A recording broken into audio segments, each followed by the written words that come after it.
Modelling के ज़रिए आलमी बैंक ने और बाकी इदारों ने हमारे साथ मॉडलिंग की है और आपका स्टेटिस्टिकल और फाइनेंशियल मॉडल्स हैं कि मईशत जो है किस तरह बढ़ेगी। आज हमने कल बड़े ज़ोर लगाया और हमने कहा कि उन एक्सपर्ट्स के सामने हमें बिठाया जाए, क्योंकि हम भी थोड़ा बहुत जानते हैं फाइनेंस के हवाले से। आज 9 बजे हमारे पाकिस्तान तहरीक इंसाफ के साथी MNA 6-7 हम लोग थे और वर्ल्ड बैंक की टीम थी और मिनिस्ट्री ऑफ कॉमर्स की थी।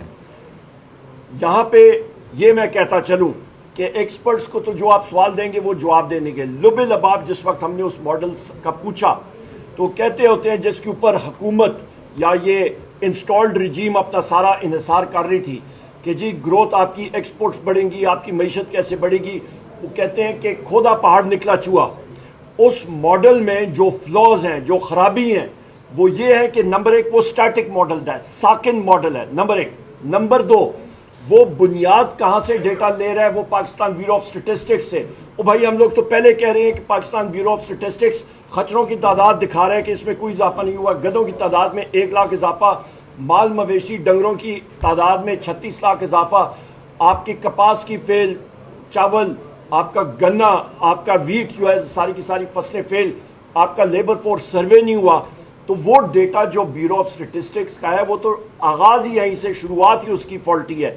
और जो बैन अल-अक़वामी एजेंसीज भी वो डेटा उठाती हैं उसकी बुनियाद पाकिस्तान ब्यूरो ऑफ स्टेटिस्टिक्स का डेटा है जो खुद ही फॉल्टी है। तो आप एक चीज़ कहते होते हैं गार्बेज इन गार्बेज आउट। आप एक सवाल, एक सिस्टम, एक आपका जंग आलूदा सिस्टम या मशीन है, उस पर कोई चीज़ आप डालेंगे तो आपको रिजल्ट भी ठीक नहीं आएगा। सो लुबे लबाब ये है कि जो इस वक्त हुकूमत या फिर ये इम्पोर्टेड रजीम कह रही है कि जी हमारी एक्सपोर्ट्स ग्रो करेंगी, कहाँ से करेंगी? वो पॉलिटिकल कंसिडरेशन ही नहीं उन्होंने डाला। टैरिफ स्ट्रक्चर वो कहते हैं जी अमेरिका में हमारी टेक्सटाइल्स की एक्सपोर्ट्स बढ़ जाएंगी। अमेरिका में बहुत पावरफुल टेक्सटाइल लॉबी मौजूद है जो टैरिफ्स बढ़ा रही है। वो नहीं अलाउ कर रहे कि आपके डेवलपिंग कंट्री से टेक्सटाइल्स वहाँ पे आए, वो तो टैरिफ बढ़ाने के चक्कर में है। तो ये कैसे लेके जाएंगे? वहाँ पे पब्लिक एक्शन कमिटीज़ उसको कहते हैं, पैक्स और सुपर पैक्स, उनकी बहुत सख्त लॉबीज़ होती हैं।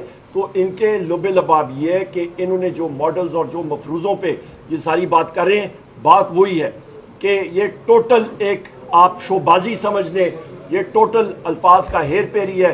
और आखिर में मैं ये कहूँगा कि जो हम लोग कहते रहे हैं कि ये बजट जो है ये डेड ऑन अराइवल बजट है। सबसे पहली चीज़ और आखिरी बात मैं करके इजाज़त लूँगा कि इन्होंने कहा है जी कि हमारा जो खसारा है वो तकरीबन 6500 अरब का है और ये लोग उठाएंगे जनाब बैंकों से आपके लोन्स 6300 अरब रुपए के। 97% बजट खसारा ये आपके बैंकिंग सेक्टर से उठाएंगे। तो पीछे रहता क्या है? पीछे आपके पास ग्रोथ के लिए, आपको इंडस्ट्री या ज़राअत को बढ़ाने के लिए आपके बैंक तो सारे का सारा कर्जा दे रहे हैं हुकूमत को।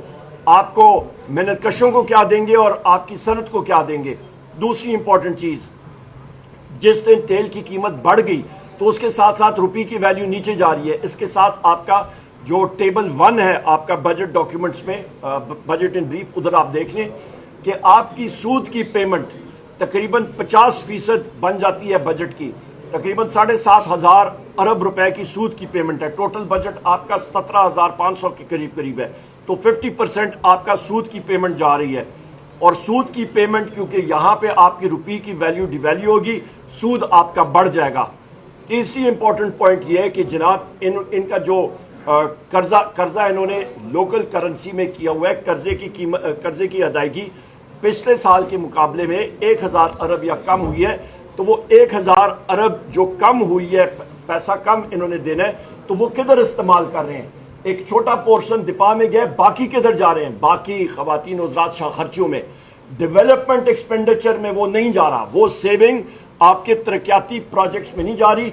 सिर्फ 55 करोड़ रुपए सूबा खैबर पख्तूनख्वा के लिए, बाकी सारे का सारा सिर्फ तख्ते लाहौर के लिए, न जनूबी पंजाब के लिए, न सिंध के लिए और न ही बलोचिस्तान के लिए। इसको हम लोग कंडेम करते हैं। और एक चीज़ मैं बावर करा दूं कि इस वक्त आपका बजट जो है ये डोमेस्टिक डेट ट्रैप की तरफ लेके जा रहे हैं। इस बजट में आपके बैंक के मालिकान अरबपति नहीं, खरब और खरबपति बन रहे हैं, क्योंकि वो सारे का सारा कर्जा बैंक्स जो है वो दे रही है हुकूमत को। उनको फायदा हो रहा है और किसी को फायदा इस बजट में नहीं हो रहा। बहुत शुक्रिया। ایک بات کہنا چاہتا ہوں. جیسے انہوں نے کہا ہے کہ ملٹری لیڈرشپ کو مارنا یہ ایک ایکٹ آف ٹیرر ہے. ابھی وہ ڈونلڈ ٹرمپ بھی کہتا ہے اور نیتنیاہو بھی کہتا ہے جی کہ ہم وہاں کی لیڈرشپ آیت اللہ خامنئی کو ہم ماریں گے, ان کی لیڈرشپ کو ماریں گے. یہ ٹوٹلی بکھلائے ہوئے لوگ ہیں, ڈرے ہوئے لوگ ہیں کہ آپ ایک بندے کو مار کے تو سیکنڈ بندہ نہیں آ جائے گا. لیکن یہ بات یہ کہنا خود ایکٹ آف ٹیرر ہے.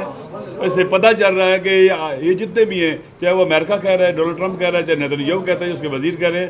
اور پھر ابھی نیتنیاہو کے ایک وزیر نے کہا ہے کہ لوگ ناکازاکی اور ہیروشیما کو یاد رکھیں ایران کے عوام, یعنی ہم ان کو ایٹم بم ماریں گے. یہ اس طرح کے تھریٹس دے رہا ہے, اور میرے خیال میں خاموشی اس طرح کے اقدامات کے مقابلے میں خاموش رہنا بھی جرم ہے. ان کی حوصلہ افزائی ہو رہی ہے. اور اگر اسرائیل کو نہ روکا گیا, چیزوں کو نہ روکا گیا, تو یہ جنگ اس پورے خطے کو لپیٹ میں لے لے گی اور تباہی و بربادی ہوگی. اس لیے ضروری ہے کہ اس طرح کے اقدامات کو بھی کنڈیم کرنا چاہیے, اور ان کی کیا اسے کہتے ہیں کہ ان کو اکاؤنٹیبل بنانا چاہیے, تاکہ اس طرح کی حرکت آئندہ کوئی بھی نہ کر سکے.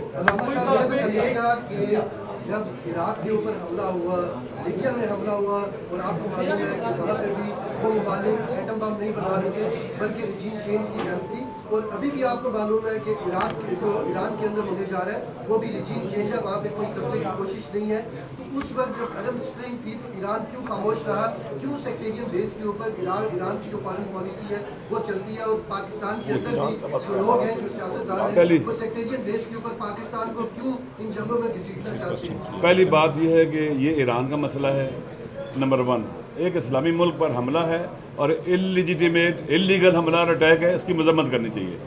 نمبر 2, میرے خیال میں آپ ہسٹری سے واقف نہیں ہیں, آپ نے پڑھا نہیں ہے کہ انہوں نے کبھی بھی عراق پر حملے کی حمایت نہیں کی, کبھی لیبیا پر حملے کی حمایت نہیں کی. لیبیا پر نیٹو فورسز نے حملہ کیا تھا, کس نے تائید کی تھی اس کی, کون لوگ ساتھ تھے اس سے, کہاں کے لیے امریکن اور نیٹو کے فورسز کے جہاز حملہ کر رہے تھے. عرب اسپرنگ کا مسئلہ ہے, انہوں نے ہمیشہ, مجھے یاد ہے, عوامی جدوجہد کو سپورٹ کرتے ہیں, جہاں جو بھی حکومت عوام لے کے ہیں. ایران میں 46 سال سے امریکہ کوشش کر رہا ہے کہ وہاں کی حکومت چینج کرے, انقلاب کو شکست نہیں دے سکا, آئندہ بھی ہار جائے گا. یہ میرا آپ کو کال ہے, دیکھ لینا. انشاءاللہ.